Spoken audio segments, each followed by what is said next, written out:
యేసుక్రీస్తు నామంలో ఈ ఉదయకాల సమయంలో మీ అందరికీ వందనాలు తెలియజేస్తున్నాను. Praise the lord. ఈరోజునే ఇలా మిమ్మల్ని కలుసుకోవడానికి నా ప్రభువుని యేసయ్య ఇచ్చిన గొప్ప భాగ్యాన్ని బట్టి నేను దేవుని స్తుతిస్తున్నాను. దేవునికి మహిమ కలుగును గాక. ఆత్మీయంగా నేను ఎదగాలి, ఆత్మీయంగా నేను దేవుని కొరకై ఉజ్జీవింపబడాలి, ఆత్మీయంగా నేను దేవుని కొరకై ఒక ఉన్నతమైనటువంటి జీవితాన్ని జీవించాలి అని ప్రతి ఒక్కరూ ఆశ కలిగి ఉంటారు. దేవునికి స్తోత్రం.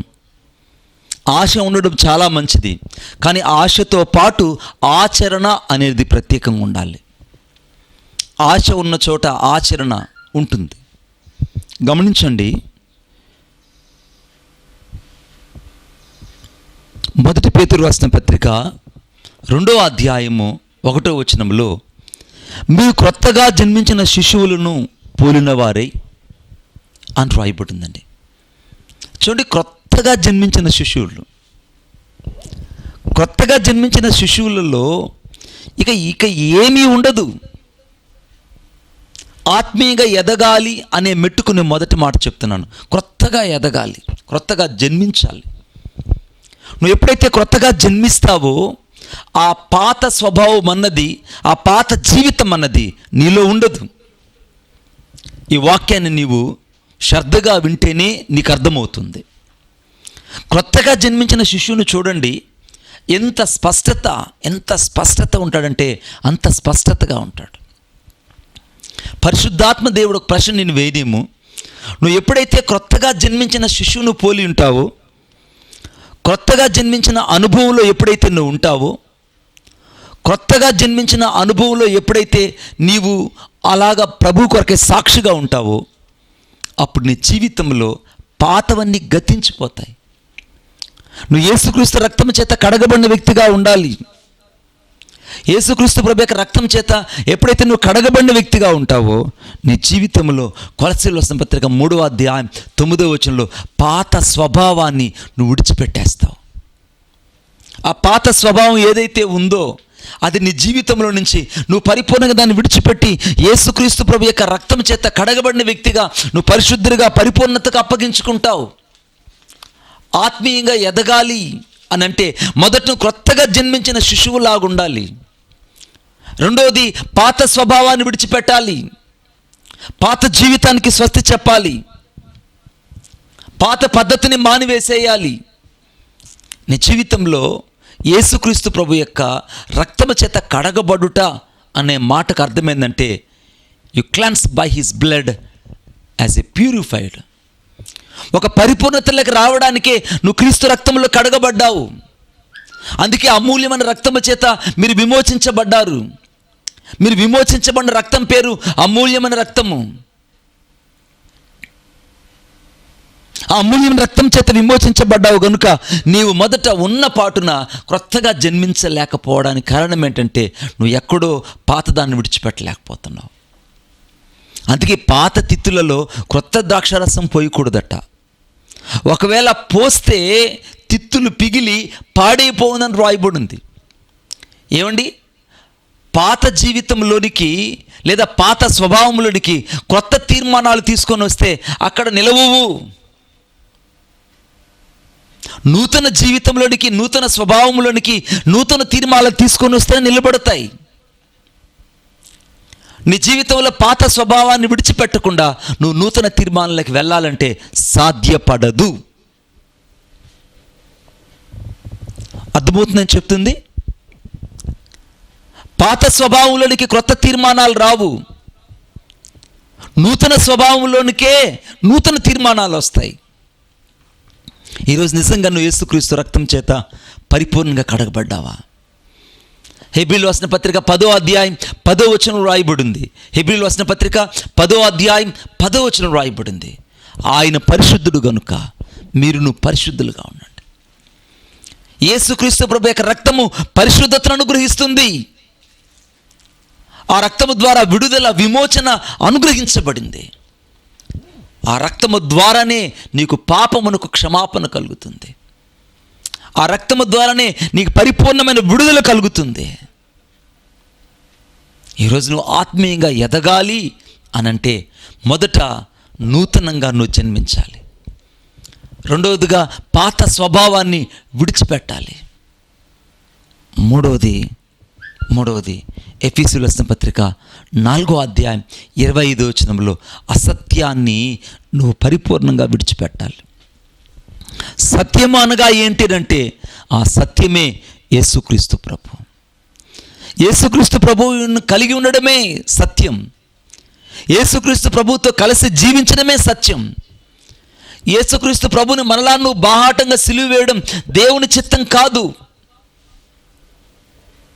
యేసు కంటే ఎక్కువగా ప్రేమించేవాళ్ళు ఈ భూమి మీద ఎవరు లేరు, నేనైనా నువ్వైనా. ఆయన ప్రేమ ముందు ఏ ప్రేమ సరిపోదు.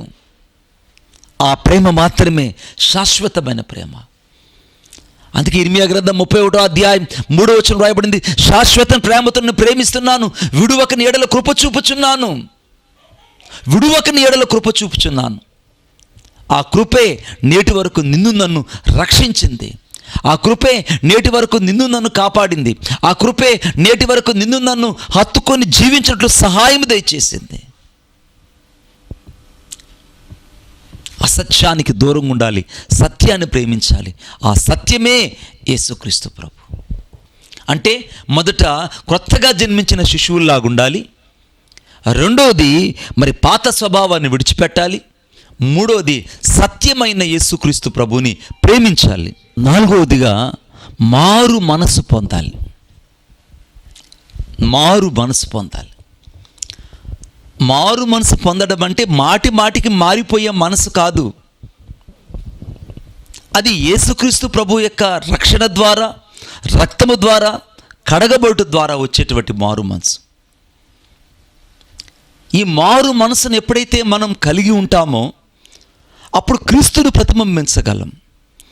మారు మనసు లేని చోట క్రీస్తు ప్రతిబింబం అన్నది ఉండదు.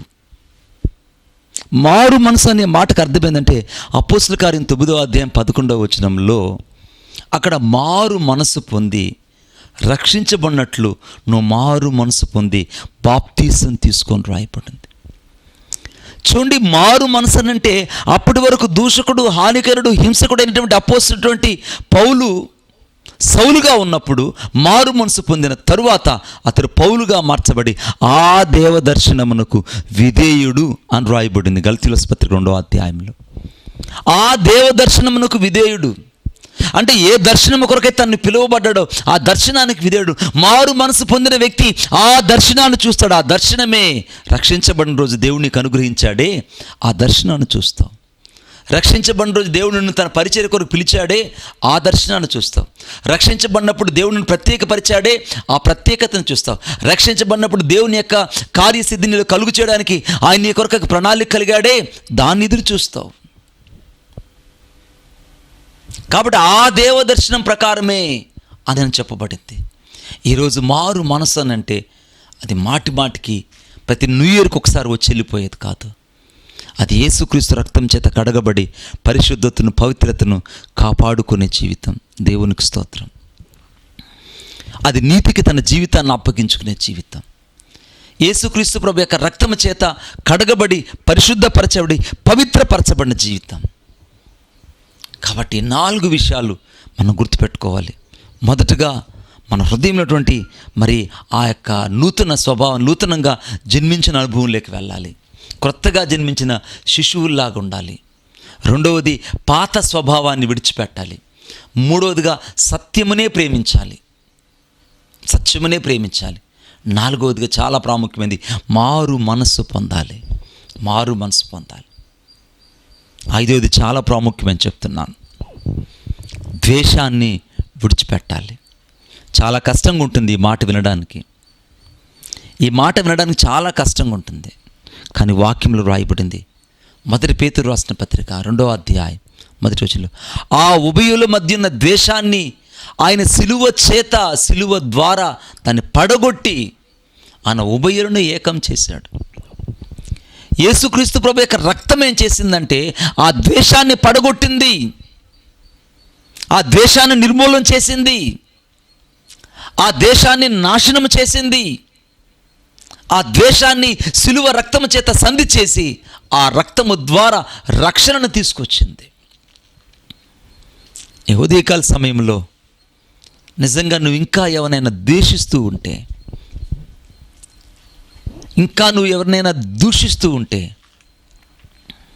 నువ్వు దేవునికి దగ్గరగా లేవు అన్న విషయాన్ని దేవుని ఆత్మ ఈరోజు నీకు చెప్తుంది.